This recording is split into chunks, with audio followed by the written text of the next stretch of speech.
আমাদের সাথে রাজি আছেন। রাজি, আপনি হ্যালো ভাই, শুনতে পাচ্ছেন? পরিষ্কার? আমার একটা ছোট কোশ্চেন যে আমরা তো ইতিহাস খাটলেও দেখতে পারি যে মোহাম্মদের বিভিন্ন নিদর্শন পাওয়া যায়, তার লেখা চিঠি, তার জুতা এবং কি চুলও আছে। তো হুম, মোহাম্মদের আগে যে সকল নবী আসছিল তাদের কি কোনো এরকম নিদর্শন পাওয়া যায়? আচ্ছা। হ্যাঁ ভাই, আপনার প্রশ্নটা আমি পেয়েছি। মোহাম্মদের নিদর্শন যেগুলো আছে বলা হয়, এগুলো কোনোটাই কিন্তু প্রমাণিত না যে মোহাম্মদের। যেমন ধরুন, ভারতের কাশ্মীরের হজরতবাল মসজিদে বলা হয় মোহাম্মদের বাল মোবারক আছে, মানে চুল মোবারক আছে, কিন্তু হুম। সেটা যে মোহাম্মদের চুল সেটা কিন্তু প্রমাণিত নয়। একইভাবে বিশ্বের কিছু কিছু জায়গায় বলা হয় এটা ওইটা একটু মোহাম্মদের বলে জামা, দেন মোহাম্মদের। মাসুদ ভাই। শ্রীনগরের ওই ঘটনাটা, সেই হজরত বাল মসজিদের বাল চুরি হয়েছিল, চুল চুরি হয়েছিল, এটা হিন্দি যে হুম, হজরত বাল। তো সেই হুম। চুল চুরি হয়ে গেছিল, এটা নিয়ে তো বিশাল কেচ্ছা। এখানে বহু অমুসলিমদেরকে হত্যা করা হয় এই অভিযোগে। পরে আবার সেই চুল সেখানেই কাশ্মীরে পাওয়া যায়। হুম। কাশ্মীরে অনেক অমুসলিমদের হত্যা করা হয়। এর প্রেক্ষিতে পাকিস্তানে অনেক অমুসলিমদের হত্যা করা হয়, ভারতে অনেক, এই বাংলাদেশে অনেক অমুসলিমদেরকে হত্যা করা হয়। সেটা অনেক মানে বড় একটা ইতিহাস, আপনি গুগল সার্চ করে ভাই রাজি ভাই জেনে নিয়েন। কিন্তু ওটা যে মোহাম্মদের চুল সেটা প্রমাণিত নয়। এরপরে আপনি আহ, তোপকাবি মিউজিয়ামে, তুরস্কের তোপকাবি মিউজিয়ামে এবং হচ্ছে সৌদি আরবের মক্কা মিউজিয়ামে কিছু মোহাম্মদের লক্ষণ নিদর্শন কিছু আছে বলে দাবি করা হয়। এবার সেগুলো যদি থাকেও, এটা কিন্তু সে মোহাম্মদের মানে কোনো অলৌকিক কিছু না।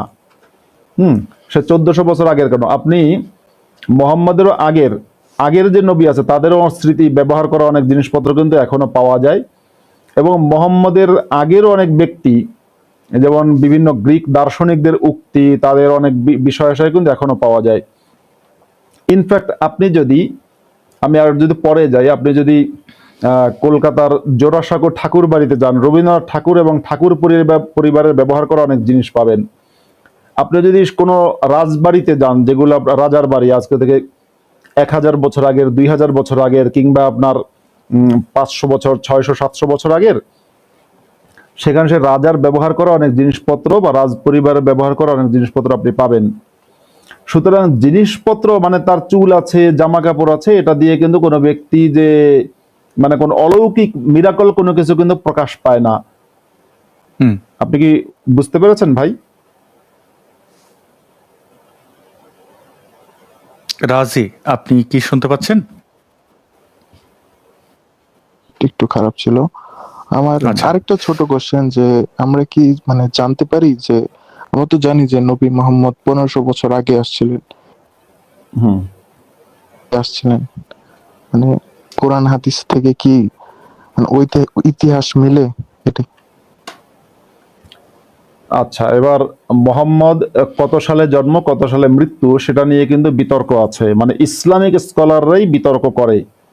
কিন্তু মোহাম্মদ নামে একটা চরিত্র ছিল কোন একটা সময়ে, তার নাম মোহাম্মদ ছিল কিনা সেটা নিয়েও বিতর্ক আছে। কেউ কেউ বলে তার নাম ছিল কুসাম ইবনে আবু কাবসা, অর্থাৎ আবু কাবসার পুত্র কুসাম, সেই হচ্ছে নিজেকে মুহাম্মদ বিন আবদুল্লাহ দাবি করেছে। এবার এই দাবিটা আমি বললাম, এটা কেউ কেউ দাবি করে, এটা কিন্তু প্রতিষ্ঠিত সত্য নয়।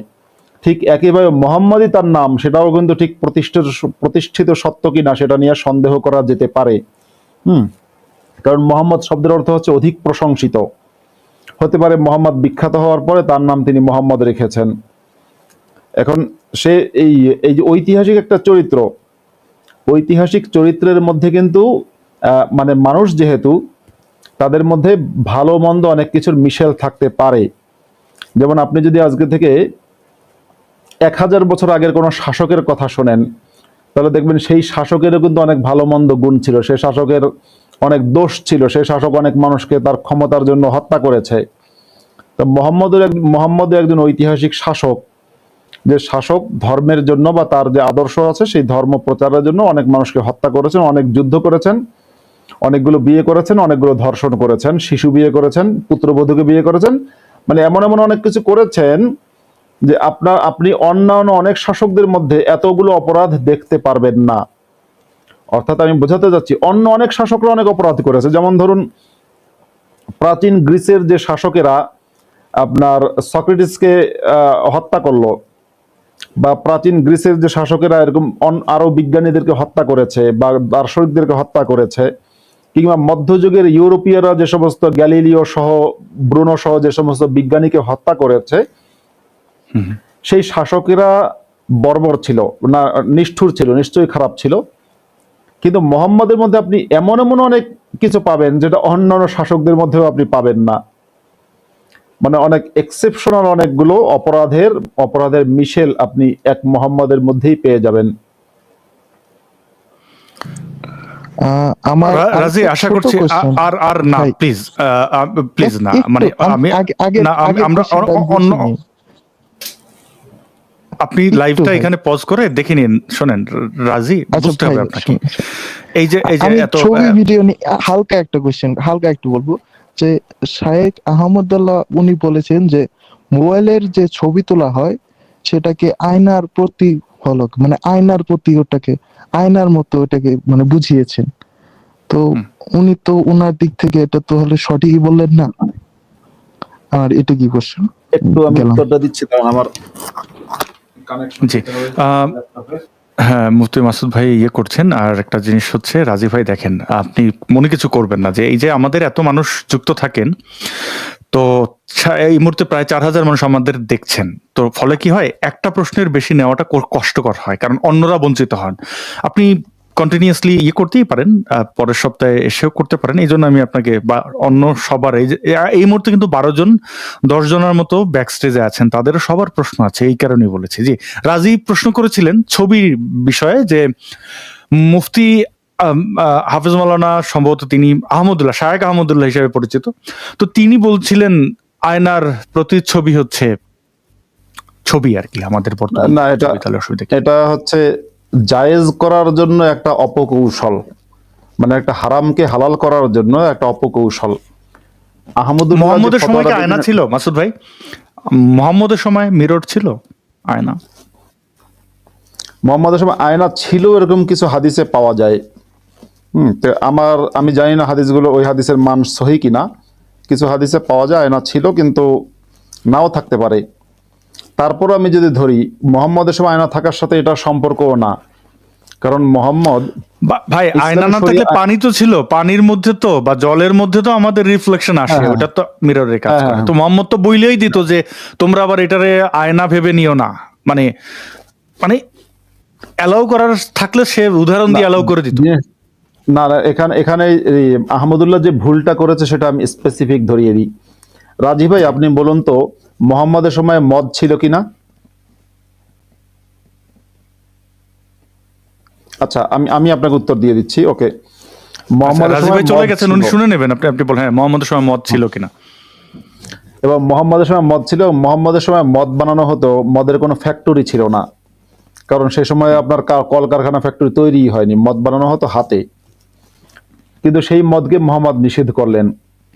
আজকের সময়ে যদি কোনো মদ যদি ফ্যাক্টরিতে তৈরি হয় মানুষের হাতের ছোঁয়া ছাড়া, বা মানুষের হাতের ছোঁয়া থাকলো কিন্তু যদি ফ্যাক্টরিতে মেশিনে তৈরি হয়, তাহলে সেই মদটা কি হালাল হয়ে যাবে? হুজুর আহমদুল্লাহ কি হালাল বলবে?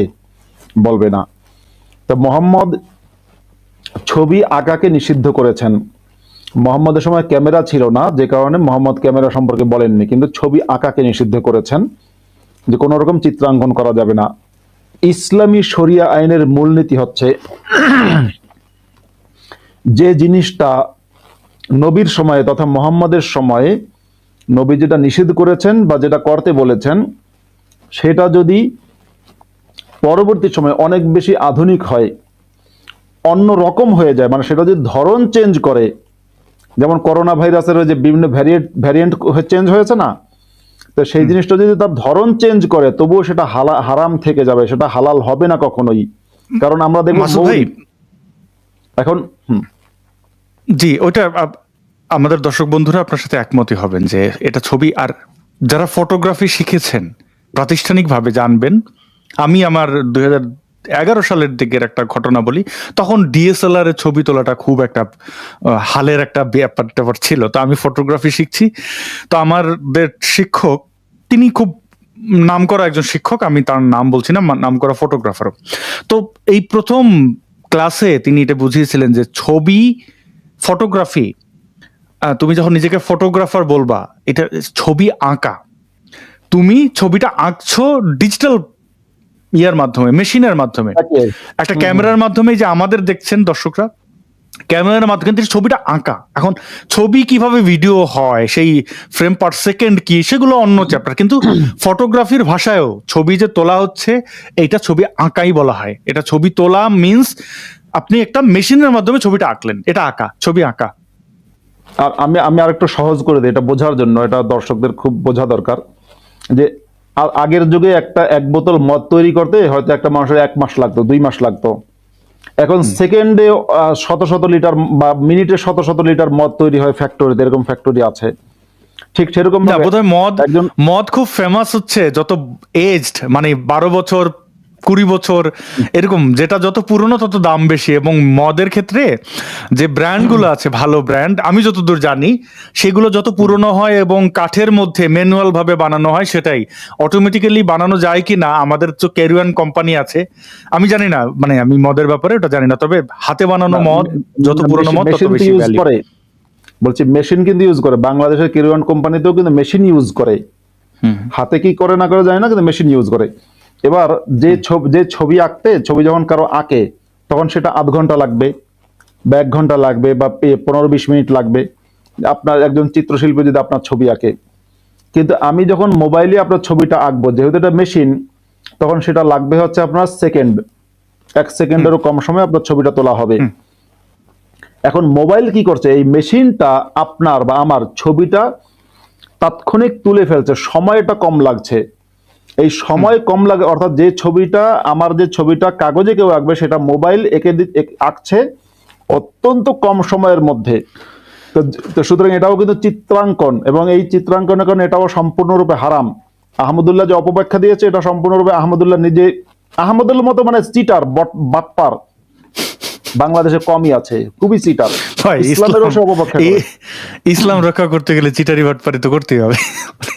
আপনি একই কথা জাকির নায়কের ক্ষেত্রে বলতে পারেন, একই কথা মিজানুর রহমান আজারি, একই কথা সাইদি, মনে নাই, তারা তাদের মধ্যে ফাটল দেখে। মানে চিটারি বাটপারি ছাড়া কোনো ধর্মই আপনি টিকাতে পারবেন না। মানে যদি সে ধর্ম মানব কল্যাণমূলক হয়, তাহলে আপনি এখন গৌতম বুদ্ধর ব্যাপারটা, এখন ওইটার ধর্ম যে বানাইছে তারই তো আমার প্রশ্ন, তুমি এটা ধর্ম বানাইছে কোন যুক্তি? গৌতম বুদ্ধ বলে গেছিলেন নাকি যে এটা ধর্ম? বা হিন্দুদের মধ্যে কিছু সেক্ট আছে যারা আসলে খুব উদাসীন, উদার, তাদের বিশ্বাসটা খুব সফট, যেটা মানুষের জীবনযাপন বা পরিবেশ প্রকৃতির সাথে কন্ট্রাডিক্ট না, তারা আবার ওটা ধর্ম বলতে চায়। তো পরিবেশ প্রকৃতির সাথে কন্ট্রাডিক্ট না হইলে ওটার তো আর ঈশ্বরের দরকার নাই, স্বর্গ নরকেরও দরকার নাই, পুনর্জন্মের দরকার নাই। যাই হোক মাসুদ ভাই, আমরা নিশ্চয়ই তিনি বুঝবেন আমাদের যে প্রশ্ন করছেন। আমরা তাহলে অন্য একজনের কাছে যাই, চৈতন্য, তিনি অনেকক্ষণ ধরে ছিলেন, একটা প্রশ্ন তার কাছ থেকে নিতে চাই। চৈতন্য, আপনি কি এখন শুনতে পাচ্ছেন? আপনারা কি আমাকে শুনতে পাচ্ছেন? পাচ্ছি, আপনি যদি আপনার প্রশ্নটা রাখেন। আমার প্রশ্নটা হচ্ছে যে এই যে যেমন কালী মন্দিরে সামনে মাইক বাজানো হচ্ছে, তো জেনে শুনে তাদের প্রতি কি অবিচার করা হচ্ছে না? এক। আর এই বিষয়টা যদি আমরা ইসরায়েলে নিয়ে যাই, তো এখন চিন্তা করেন, যদি কোরআন সত্যি হয়, মুসলমানরা যেটা চিন্তা করে, তাহলে কিনা মোহাম্মদ ইসরায়েলিদেরকে যেতে গিয়ে বিজয় করছে একটা সময় তাদের মাতৃভূমি থেকে ইসলাম প্রচারের জন্য। তো এখন মানে ইহুদিরা যদি ওই বিষয়টা পুনরাবৃত্তি করে, মানে এখন তাদের পাওয়ার আছে, তারা ঝেঁটিয়ে বিজয় করতেছে, তো খারাপ কি করতেছে? যদিও বা মানে মানুষ মারাটা কোনো মানে কি বলবো যৌক্তিক বিষয় না, বা মানুষের প্রতি মানুষেরই তো দরদ থাকবে, কিন্তু 1500 বছর আগে যে কসাইয়ের মতো মানুষকে কাটছে, ঠিক আছে, তো এখন তার ওই সময়টা সেটা ঠিক ছিল, বাট 2024 বা 25-এ এসে আমরা একবারে দরদে ভেসে যাচ্ছি। বিষয়টা কেমন হয়ে গেল? আমরা যদি আপনার প্রশ্নটা আরেকটা বিষয় বুঝে থাকি, যে যেহেতু ইসরায়েলে ওইখানে মারছে, মুসলমানদেরকেই মারছে ধরেই নিচ্ছি, তো তাদের ক্ষমতা বেশি, তারা ওইখানে করছে। বাংলাদেশে যেরকম এই মোল্লা মুন্সিরা মন্দিরের সামনে এসে তারা মাইক বাজায় তাদের ধর্মের শ্রেষ্ঠত্ব করতেছে, তাহলে তো পার্থক্য কোথায়? মানে ইসরায়েলি মৃত্যুর জন্য আপনি কাঁদেন কেন? আপনার তো এটা মানায় না বাংলাদেশি হিসাবে, বাংলাদেশি মুমিন হিসাবে। না না না না না না না না আমি না আমি কাঁদছি না। আমার আমি আপনাকে বিষয়টা বলিনি, আমি আমি আসলে বলছি যে বুঝতে যারা পারছি। এই ধর্মীয় উগ্রতা ছড়াচ্ছে তারা তো কাঁদে ইসরায়েলের জন্য, মানে ওই যে হ্যাঁ হ্যাঁ হ্যাঁ সেফ প্যালেস্টাইন বলে। যারা ইয়েস ইয়েস ইয়েস। তো 1500 বছর আগে যখন ইসরায়েলিদেরকে মানে যার পণ্যায় অত্যাচার করা হয়েছে সেটার সম্পর্কে কিন্তু কারো কোনো হেডেক নাই, ওটা ওই সময় ঠিক ছিল। তো এটা কিভাবে হয়? এক ধর্মের বা এক জি, বিষয় আপনার একটা প্রশ্নটি চৈতন্য, মানুষের আপনার কি প্রশ্নটি পরিষ্কার। বিচারের আমরা যদি মাসুদ ভাইয়ের কাছে যাই, জি, আর আর হ্যাঁ আর আরেকটা প্রশ্ন আছে, সেটা হলো যে যখন ইসলাম প্রচার আমি আসলে ইসলাম সম্পর্কে তেমন কিছু জানি না। আহ, আরেকটা ব্যাপার হচ্ছে যে মুহাম্মদ যখন প্রথম বিয়ে করে তার প্রথম স্ত্রী, হুম। তাকে কি তিনি ইসলাম মতে বিয়ে করছিলেন? যদি ইসলাম মতে বিয়ে না করে থাকেন আচ্ছা তাহলে আচ্ছা সেই আচ্ছা, বিয়ে কি জায়েজ ছিল বা হালাল ছিল লোডেড বলা যায়? প্রশ্নের দরকার নেই, Thank you. লোডেড কোশ্চেন দরকার নেই। ওই সময় ইসলাম ছিলই না, উনি ইসলাম মতে কিভাবে বিবাহ করবেন? আর আমি এটা বলে দিলাম মাসুদ ভাই, তিনি যে প্রশ্নটি করেছেন, আমি চৈতন্য আপনাকে ব্যাক স্টেজে নিয়েছি, আপনার কাছে ইকো আসছে। আম, আমি দর্শকদেরও বলবো যে আচ্ছা, তিনি যে প্রশ্নটা, মানে এই যে ইসরায়েলের ব্যাপারে, ইসরায়েলিদের মানে ইহুদিদেরকে হত্যা মোহাম্মদ করেছিল গণহারে, এবং তারা যদি এখন প্রতিশোধ নেয় তাহলে সেই প্রতিশোধ নেওয়াটাকে আপনি অবৈধ বলবেন কিনা ইসলামিক দৃষ্টিকোণ থেকে? ইসলাম তো বলতেছি এরকম দুর্বলের উপর অত্যাচার করতে মুসলিমদের। ইসলাম কিন্তু প্রতিশোধ নেওয়ার অনুমতি দিয়েছে। ইসলাম বলেছে ওয়ালামান ইনতাসারা বা'দা যুলমিহি ফাউলাইকা মা আলাইহিম মিন সাবিল। যদি কোনো ব্যক্তি জুলুমের শিকার হওয়ার পরে সে যদি প্রতিশোধ গ্রহণ করে তাহলে সেটা তার জন্য তার বিরুদ্ধে কোনো ব্যবস্থা নেওয়া হবে না, মানে প্রতিশোধ নেওয়াটা সঠিক। তাছাড়া ইসলামের কোরআনের মধ্যেই আছে ফামানি আতাদা আলাইকুম ফাতাদু আলাইহি বিমিসলি মা আতাদা আলাইকুম। যদি কেউ সীমা লঙ্ঘন করে তোমাদের উপরে তাহলে তোমরাও তার বিরুদ্ধে তার উপরে সীমা লঙ্ঘন করো যেভাবে তোমাদের উপরে সীমা লঙ্ঘন করেছে। তাছাড়া কোরআনের মধ্যেই আছে সূরা নাহলের শেষের দিকে ওয়া ইন আকাবতুম ফাআকিবু বিমিসলি মা উকিবতুম বিহি। যদি তোমাদেরকে কেউ শাস্তি দেয় বা তোমাদেরকে অত্যাচার করে তাহলে তোমরাও তাদেরকে পাল্টা অত্যাচার করো বা তাদেরকে সেভাবে শাস্তি দাও যেভাবে তোমাদেরকে তারা অত্যাচার করেছিল বা শাস্তি দিয়েছিল। তাহলে এই কোরআনের আয়াতকে ফলো করেই বর্তমান ইহুদিরা হয়তো মোহাম্মদ এবং মুসলমানদের 1400 বছর ধরে করা তাদের উপরে যে চলমান অত্যাচার সে অত্যাচারের বদলা নিচ্ছে। এটা আমি বলছি ইসলামের দৃষ্টিকোণ অনুযায়ী। এবার আমি যে আমার বিবেক কি বলে, আমার বিবেক অনুযায়ী হচ্ছে যে এটাকে আমি সঠিক মানে অর্থাৎ যে কোনো বাড়তি বল প্রয়োগ, সেটা আপনার গাজার সন্ত্রাসবাদী হামাস করুক কিংবা ইসরায়েলের সরকার করুক, যে কোনো ধরনের বাড়তি বল প্রয়োগ যেখানে নিরপরাধ মানুষেরা মারা যেতে পারে, আমি কোনোভাবেই নিরপরাধ ইনোসেন্ট মানুষের প্রাণহানি বা শিশুদের প্রাণহানি, নারীর প্রাণহানি, যে নারী জঙ্গি না বা চিকিৎসকের প্রাণহানি যে চিকিৎসক জঙ্গি না, এ ধরনের প্রাণহানির আমি বিপক্ষে। আর উনি একটা কথা না, অনেক বলেছিলেন ধন্যবাদ। যে আর দ্বিতীয় প্রশ্নটা যে মোহাম্মদ যখন বিয়ে করে তখন বিয়ে ছিল কিনা, ওটা আপনি প্রশ্নের উত্তর দিয়েই ফেলেছিলেন, তবু আমি সাথে একটু সংযোগ করি। মোহাম্মদ তো খাদিজাকে ইসলাম অনুযায়ী বিয়ে করেননি, আর ওই সময় ইসলাম নামের কোনো কিছু ছিল না। এখন এই অবস্থায় মোহাম্মদের সাথে খাদিজা যে বিয়ে, সে বিয়েটা বৈধ কিনা, এবং বিয়ে করেছেন কিন্তু তৎকালীন প্যাগান রীতি অনুযায়ী, এই কি জিনিসটা লোকেরা অনেকে জানে না। মোহাম্মদ এটা করতে পারতেন যে ঠিক আছে মানে হিন্দু প্যাগান রীতিতে রীতি এক অনুযায়ী, প্রকার। হিন্দু রীতিতে, মানে শিরিক শিরিক শিরিক মানে কাফেরদের রীতিতে মোহাম্মদ এটা করতে পারতেন যে না, আমি কাফেরদের রীতিতে বিয়ে করব না, আমি তো এখনো ইসলাম জানি না, ঠিক আছে আমি তাহলে এইভাবেই করি। কিন্তু সে মোহাম্মদ সেই কুফরি রীতিতেই বিয়ে করেছেন, এবং ওটা ছিল দুই কাফেরের সাথে মানে দুই কাফেরের বিয়ে, কাফের মোহাম্মদের সাথে কাফের খাদিজার বিয়ে। এবং তাহলে সেই ভন্ডের উম্মতরা এসে আমাদের জিজ্ঞেস করে, মাসুদ ভাই নাস্তিক তো হয়ে গেছো তুমি, তোমার বিয়ে হবে কেমনে, কোন রীতিতে বিয়ে করবা? আমাদের কাফের মোহাম্মদের সাথে কাফের খাদিজার বিয়ে, এবং কাফের মোহাম্মদ যে কাফের ছিল এটা কিন্তু কোরআনের আয়াতে আছে, আমি প্রমাণ দিচ্ছি। মোহাম্মদ ছিল পথভ্রষ্ট, ওয়াজাদাকা দাল্লান ফাহাদা। মোহাম্মদ কি বলছে যে আল্লাহ তোমাকে কিন্তু পথভ্রষ্ট অবস্থায় পেয়েছেন, অতঃপর তিনি তোমাকে সুপথ প্রদান করেছেন। তার মানে মোহাম্মদ কিন্তু পথভ্রষ্ট ছিল। অনেক ধন্যবাদ মাসুদ ভাই।